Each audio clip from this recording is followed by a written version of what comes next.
Everybody. So we are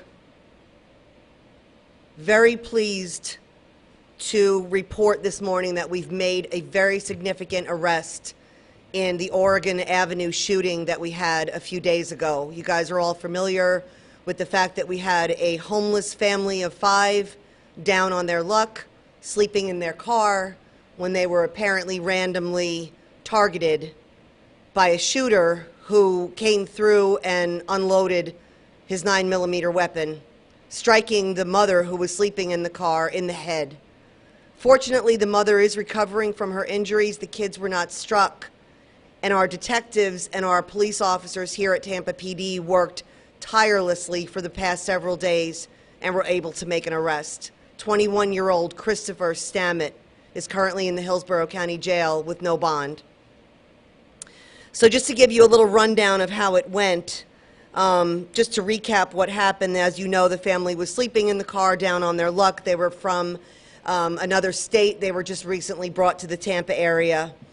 A witness saw a 2-door sedan that he described as either a 2006 to 2012, possibly a BMW coupe.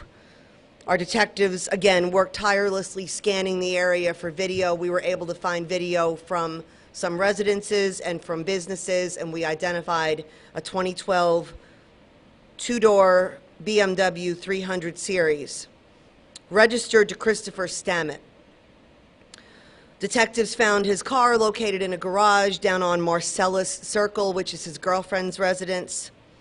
Detectives came in contact with him at that home. We did a search warrant for his vehicle, found an unrelated firearm.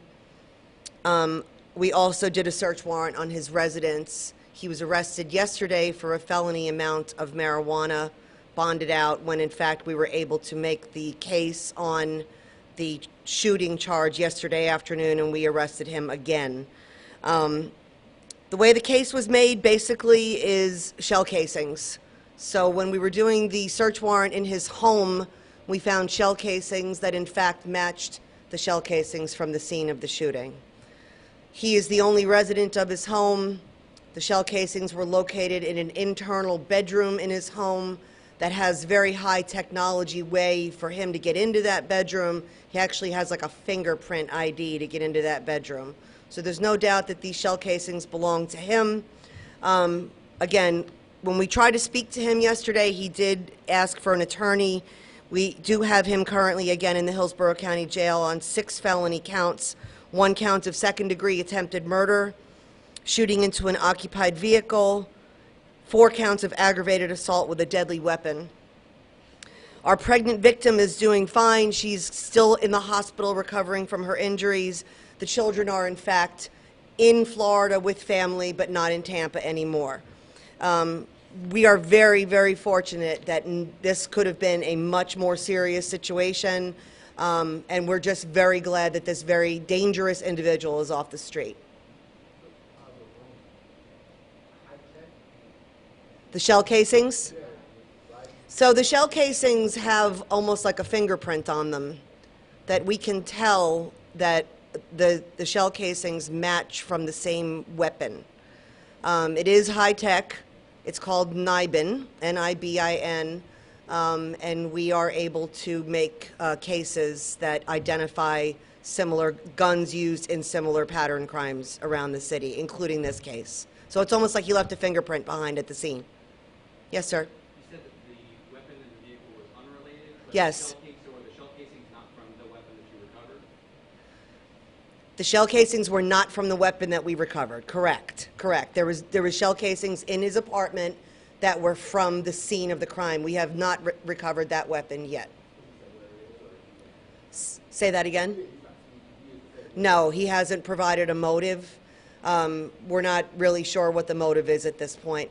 You guys may remember that the victims had clothing covering their windows, and they had a visor in the front windshield of the vehicle, so we're not sure that he even knew who was in the car. We do know from his girlfriend that apparently he's been displaying paranoia over the last couple weeks and thinks people are stalking him. So we're not sure if that's the motive here or not. We're still working through those details. Again, we made this arrest in basically 72 hours of the crime being committed. We took this random, senseless act of violence very, very seriously, and we were able to get this very dangerous criminal off the street. So that's what I'm most proud of this morning, is the speed, the sense of urgency that our detectives and our officers, put obviously this senseless violence #1 priority, and we were able to bring it to a successful conclusion. Say that again? We had a tow truck driver that was actually towing a vehicle down around Spruce in Oregon, and saw a vehicle flee at a high rate of speed, and him saying that he picks up vehicles for a living, he knew that this was a BMW. And then we were able to confirm that by other surveillance video in the area. How were you able to track down that specific vehicle? Did you get a tag or something like that? Yeah, we got some unique identifiers on the vehicle, and we were able to do some research in our records management system and also through video to identify the unique identifiers on the car. It had some stickers, it had black rims, it had some unique identifiers and then we were able to get a tag as well. So we knew that was the car. How far was he staying from where this apartment was? His apartment is in the same complex that the tow truck driver was in. It's at Spruce in Oregon. I believe it's called West River Flats, and he lives in that complex. And the victims were 3 blocks north of that in the parking lot on Oregon. So very close. Do we know much about the suspect? 21-year-old, is he a student? Do you know much about him? He has some history, not a whole lot. I believe in 2021, he was arrested by Hillsborough County Sheriff's Office, battery, possession of cocaine, possession of cannabis with intent to sell.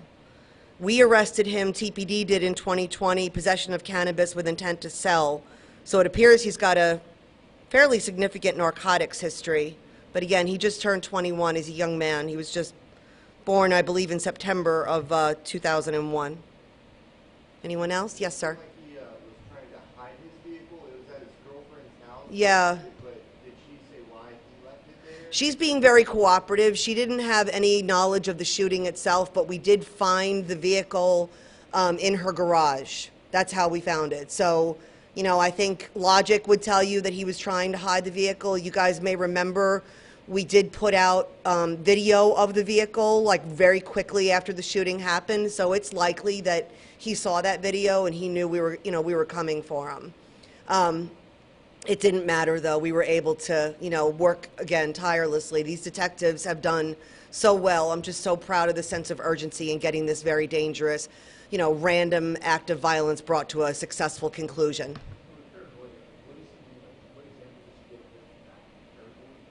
I can't hear you for some reason. Yeah, she said that he's been paranoid the last couple weeks. They haven't been dating very long.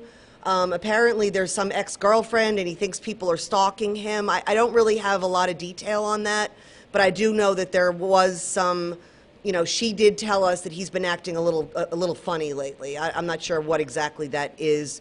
And it really doesn't matter. I mean, you take a gun and you unload it on a family. I mean, it's just, we can't really sit back and try to figure out the why behind that. There's really, zero tolerance for that kind of behavior. Now, Chief, for other homeless families that are sleeping in their cars across Tampa, just what message do you give to them so they can be offered for people like this? Yeah, I mean, I really, once we reported that this happened, we were talking about how random it was, and we were talking about, homeless families being alert and aware of their surroundings. But now that I see it's a little bit less random, and he probably thought that there was someone in that car that was watching him, that makes me feel a little bit better, that there isn't just this random gun violence going on around the city. This seems to be pretty specific that he was going to shoot that car. What I would tell anyone in the city of Tampa is to always be aware of their surroundings, always be aware of what, what's going on. And specifically for homeless, We do have a lot of resources in the city. We have Tampa Hope, we have Metropolitan Ministries, we have the Salvation Army. I would hate to see homeless families living in their vehicle and would encourage anyone that's currently homeless to reach out and try to help, try to get some resources. We have a homeless liaison program here at the Tampa Police Department. We have homeless liaison resources with the city of Tampa. So there's a lot of resources that they can have to avoid living in your car, to avoid sleeping in your car. But I think just for general awareness, people need to always be on, high alert that there is a mental health crisis in this country, and to just kind of be aware of your surroundings. Anyone else? We're going to switch gears. I'm sorry, last question. So you said that the room that the casings were in was like a biometric lock? Yes, inside his apartment. The only way we could get into that room was for him to use his fingerprint to get into the room. I mean, it was really great work by the detectives. I mean, just getting the warrants for the car, the warrants, I mean, it was just a very methodical process. This was not a simple case. This was a complicated case, and that's equally important to showcase that not only was it a horrific act of violence, we had a very complicated set of situations. I mean, just because we have a car doesn't mean we have a suspect. You know what I mean? So the detectives did a great job being, huh? He had multiple guns, yes. Okay, let's switch gears if we can.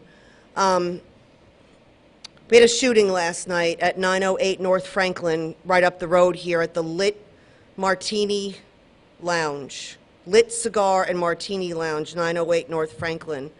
According to witnesses out here at the scene, about 3 o'clock in the morning, right as the bar was closing, a large fight broke out inside the bar. Suspect left the bar, apparently armed himself, came back. The fight ended up spilling out into the streets, and we have 7 people shot outside last night, one of them fatally. The deceased victim is a resident of California who was here visiting the area for a wedding. The other 6 people are in stable condition at multiple Tampa Bay area hospitals. We're currently working with witnesses to develop leads. We have not made any arrests as of yet, but again, we are working with an extreme sense of urgency on this, and we're not going to sleep until we have something concrete to put these violent criminals where they belong. The suspects clearly have a disregard for human life. They opened fire into a crowd of people that weren't doing anything more than just celebrating right out here on Franklin Street. So it's a disturbing set of circumstances. I don't have a lot of details, unfortunately, but I felt it was important for the people in the downtown area to know that there is no imminent threat of danger right now. This was an isolated fight that happened in the bar. There are people at local area hospitals. There was 1 deceased, 1 fatality, and again, we're working on leads as quickly as we can to identify who was responsible for this. Right now, we have 1 that we know of, but there may be 2. We're not, I don't have those exact details. I wish I had more for you, but I don't. You don't know if it was like 1 or multiple shooters? I don't. And you said the people visiting were in town for a wedding? Yes. Got shot? Yes, the deceased is from California, who was in town with several friends for a wedding. Were they involved in the bar? In the altercation, we're still working through that. But we believe it was 2 groups of people that got involved in some kind of an altercation. 3 o'clock in the morning, alcohol and guns are not a good combination whatsoever. But again, we're working as quickly as we can to identify leads. I just want the public to know that there's no imminent threat. The scene is secure.